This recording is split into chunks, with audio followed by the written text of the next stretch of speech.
Pensacola 911. Where is your emergency? It's like a non-emergency. We want to report a missing person. Report what? A missing person. It's my sister. How old is she? She's 25. And what is her name? Samira Watkins. Where's the last place you saw her? The last place I seen her was Thursday night around 8 o'clock. All right, we'll get an officer over there to you. Samira's sister said that the night Samira went missing, Samira worked a shift at her job. She went home. She changed her clothes. She let her sister know that she was going over to talk to her boyfriend, Zachary Littleton, and that she would be home later that night. She was never seen or heard from again.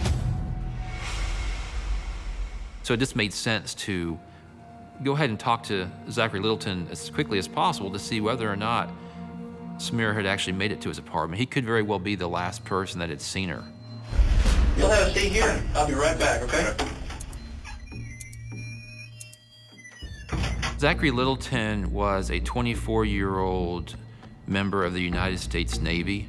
He was stationed here in Pensacola at Pensacola Naval Air Station, and Littleton was Samira's boyfriend. What's your phone?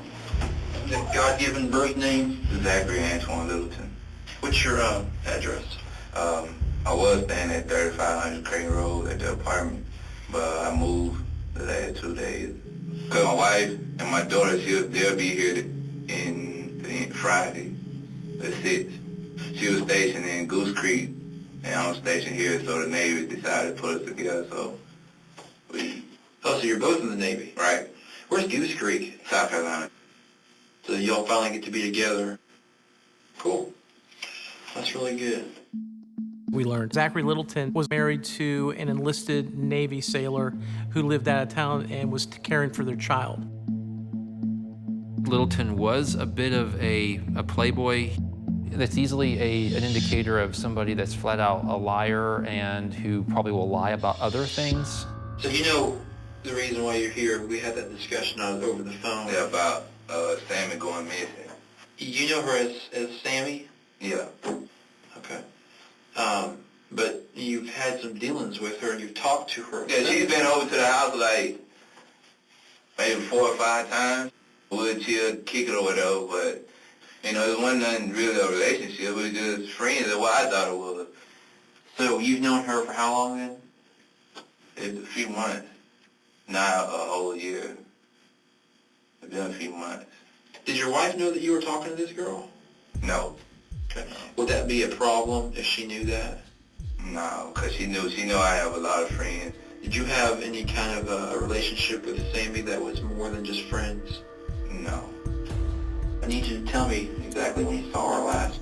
Wednesday. Definitely Wednesday. Yeah. Wednesday, somebody dropped off. So I was like, why you coming just popping up at my house like that? And I was like, you know what? You need to leave. All right, and then she was getting like attached, so I just told her, I'm married. I got a daughter, so why should it? It was good while it lasted, and you knew it from the gate. You knew it from the beginning that you weren't gonna be the woman in my life, and that's when I took her home. Does it strike you as odd that we're here talking about her? It struck me, yeah, because now she's missing, and I'm screaming, but it messes me up. How does it mess you up? Because how is that possible? I mean, I didn't do it. Anything, I'm not responsible for her being missing. I hate it for her because she was a nice person. She wasn't no feisty type or no. She had good tendencies to be a good woman. There was a period during the interview where Zachary Littleton would refer to Samira in the past tense. She was this or she was that. That struck me as odd. At this point, she is missing, but she could be any number of places and be perfectly fine. Littleton had definitely not relieved my suspicions of him, nor did he lead me to where she was at. And as he left, I felt like he very well could be responsible for Samira's disappearance.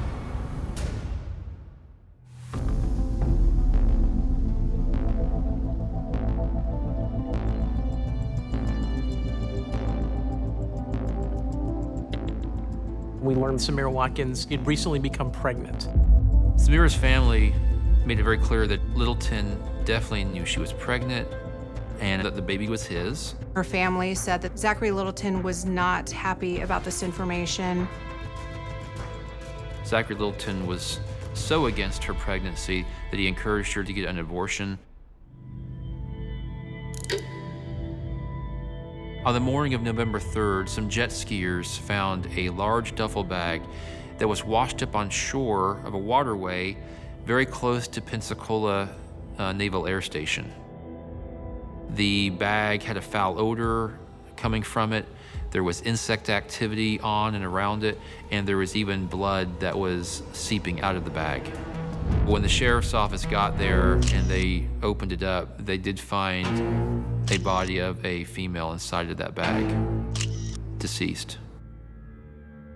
She had no clothing on except a bra, and she was curled up in the fetal position inside of the duffel bag. A latent fingerprint examiner was able to conduct a fingerprint comparison on site, and they were able to report that indeed this was Samira Watkins. We later learned that cause of death was asphyxiation, most likely a strangulation. It completely changed the whole look of the investigation. It was now a homicide, and Littleton was our main suspect. When we opened the bag, there's a few things that we learned. First and foremost, she was missing an earring. When Samira went missing, we knew that she had been wearing both earrings because we obtained the video surveillance from her employer. Finding that second earring would be so important. If I found it in the possession of an individual, they would certainly be potentially the killer. There was also a couple of paper towels in the bag. You could clearly see that it had a distinct pattern on it.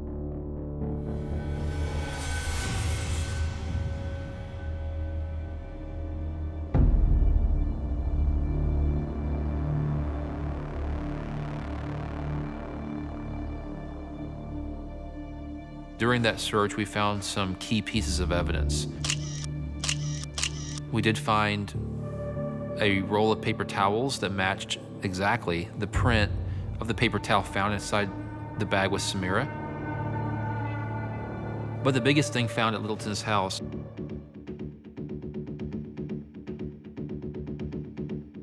was that matching earring, the earring we'd been looking for. That was a direct link between the victim, the scene, and the suspect. Any doubt that I had, which wasn't much, was now eliminated. I knew that Zachary Littleton was our killer. Zachary Littleton was sentenced to life in prison without parole. Justice was served.